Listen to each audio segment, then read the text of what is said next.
Il est bon, le Carlos Alcaraz qui a validé à 100% sa place de numéro 1 mondial en fin de saison 2025 en écartelant, que dis-je, en babouinant Lorenzo Musetti 6-4, 6-1. La partie, elle est accrochée jusqu'à 5-4 avant que Carlos Alcaraz déploie ses ailes, déploie son jeu de transition, défense, attaque. On parle souvent avec Carlitos de son jeu offensif, de sa main, de sa créativité, mais attention à son jeu de défense, à sa mobilité, à son explosivité défensive. C'est comme ça qu'il a réussi à frustrer Lorenzo Musetti.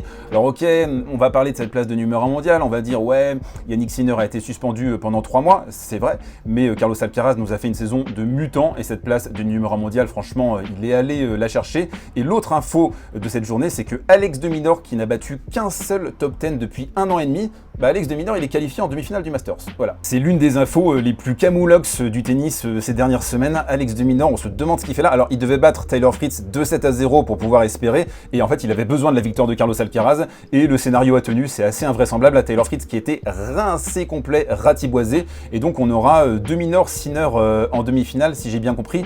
Et ça risque d'être une torche de l'espace.